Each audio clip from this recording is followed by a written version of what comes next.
मन मंदिरा गजर भक्तीचा.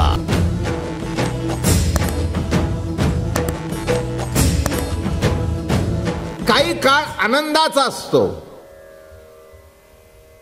जिलेबी खाल्ली तेवढ्यापुरता आनंद भेटला, पुन्हा संपलं, पुन्हा संपलं. काय राहतो का किती वेळ आनंद? काही काही मंडळी मी खाण्याच्या आवडीची खाऊन उठताना सुद्धा तोंड वाकडं.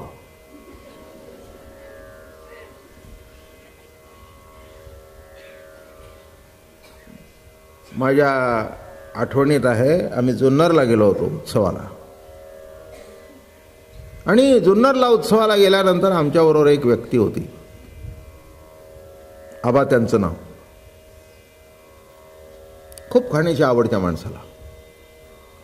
आणि सकाळचा नाश्ता तुम्हाला काय सांगू अशोकराव, अशी साजूक तुपातली अप्पा अशी जिलेबी, केशर बिशर घातलेली, हा हा हा हा, आणि सुंदर भजी.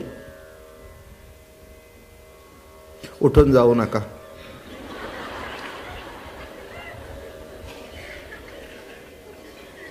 नाही तर तुम्ही म्हणाल महाराज आम्ही तरी काय करावं, काम कामना इच्छा, आम्ही तरी काय करावं. आणि तो कसा अशी थाळा भरून आणून ठेवला. आमचे सारखे काय 1 2 3 खाल्ल्या संपलं. त्यांनी एका बैठकीवर 56 जिलेबीची खडी खाल्ली. अतिशोक्ती नाही कुठेही. आणि भजी बिजी खाल्ली, चहा वे पिला. मी म्हटलं आवा तुमचं तोंड वाकडं का? म्हटलं बाबा महाराज काय सांगू तुम्हाला, इतकी चांगली जिलेबी काही दिवसात खाल्ली नव्हती, आता पुन्हा केव्हा खायला मिळेल.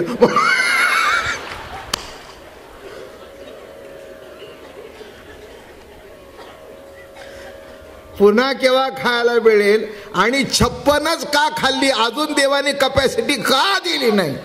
आता कळलं का? आनंद. म्हणजे जिलेबी खाताना, जिलेबीचा आनंद भोगत असताना जास्ती खाता येत नाही, हे सुद्धा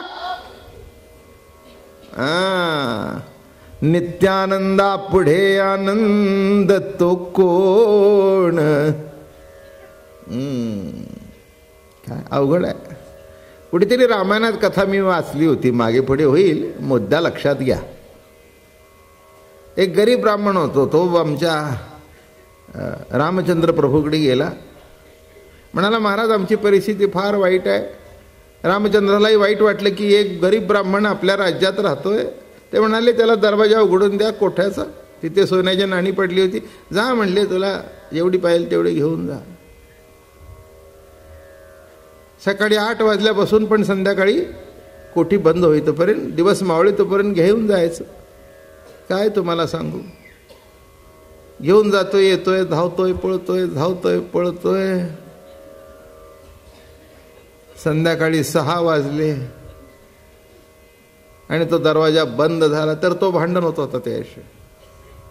मी आलो तेव्हा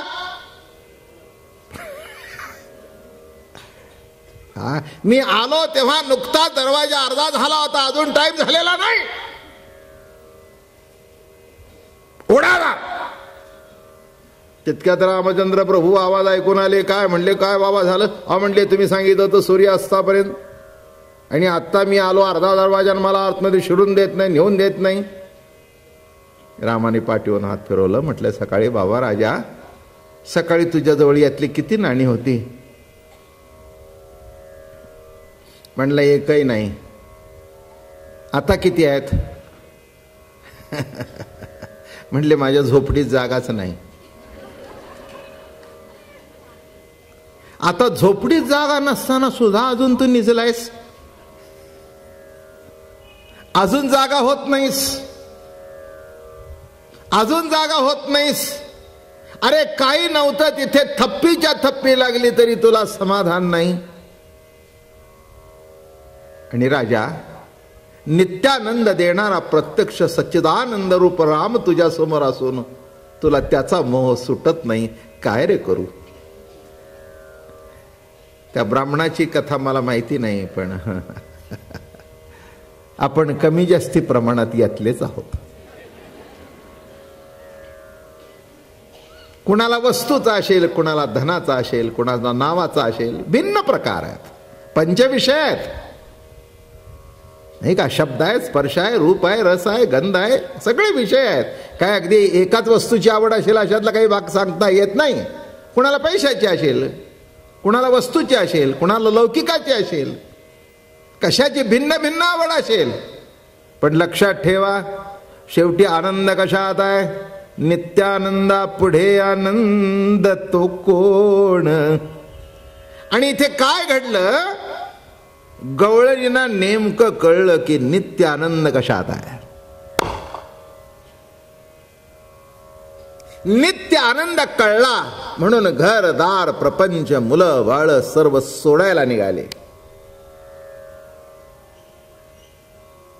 अरे का, एक सांगतो, काहीतरी सोडल्याशिवाय दुसरं मिळत नाही. बाप सोडल्याशिवाय नवरा मिळत नाही. का मिळतो? हा, नवरा मिळण्याकरता बाप सोडावा लागतो. माहेरची वस्तू सोडाव्या लागतात, त्याशिवाय नवरा मिळत नाही. हे पक्क लक्षात ठेवा. काहीतरी मिळण्याकरता पहिलं काहीतरी सोडावं लागतं आणि पहिलं नको ते सोडल्याशिवाय पाहिजे ते मिळत नाही. हा सिद्धांत आहे, हे लक्षात ठेवा. नाही तर काय होईल? Jack of all trade and master of none. काय याच्यात आहे, त्याच्यात आहे, त्याच्यात आहे, त्याच्यात आहे, शेवटी कशातच नाही. काय? हा, धड प्रपंचही नाही, धड परमार्थही नाही. एक काहीतरी धरून चाल, एक करायचं ते एक कर, त्याच्यातच यश आहे. हे करशील, ते करशील, ते करशील, ते करशील, ते करशील, जमत नाही. म्हणून लक्षात ठेवा की नित्यानंद जर प्राप्त व्हायचा असेल तर सामान्य वस्तूतलं आनंद हा बाजूला सारायलाच पाहिजे. त्याचा त्याग घडल्याशिवाय त्याचा भोग घडत नाही. प्रभू प्रेमाच्या प्रतितीचा भोग घडण्याकरता विषयांचा भोग जरा मागे सारावाच लागेल, हा सिद्धांत आहे. म्हणून रास तर ठिकठिकाणी आहेच आहे. स्त्री पुरुष आहेच आहे रास. आता प्रभू पाहिजे म्हटल्यानंतर, प्रभूशी एकरूपता व्हायची म्हटल्यानंतर उपासना करायला पाहिजे. साध्या गोष्टी करता साध्या गोष्टी चालतात, पण असामान्य गोष्ट करण्याकरता खटपट सुद्धा तेवढीच करावी लागते. बरं का, लाखात नफा व्हायचा म्हटलं तर कोटी गुंतवावे लागतात. 1 कोटी बँकेत ठेवले तर काही लाखात व्याज मिळेल ना. पण लाख रुपये व्याज मिळवण्याकरता 1 कोटी बँकेत गुंतवावे लागतील. हा जसा व्यवहार आहे, तसं काहीतरी पुष्कळ सोडल्याशिवाय त्याच्यापेक्षा महान काहीतरी मिळणार नाही. हे इथलं गणित आहे. म्हणून काय झालं? गोकुळच्या गवळणीने आणि कात्यायनी व्रत केलं. कात्यायनी व्रत म्हणजे गौरी पूजन. मार्गशीर्ष मासामध्ये आणि गौरी पूजन करत असतात. म्हणजे ज्या मुलींची लग्न झालेली नाहीत त्या मुली ती उपासना करतात आणि शिवाकडे प्रार्थना करतात की आम्हाला उत्तम पती मिळू दे. तसं गोकुळच्या सर्व गवळणी गोपिका या प्रार्थना करत होत्या की आम्हाला कृष्णासारखा पती मिळावा.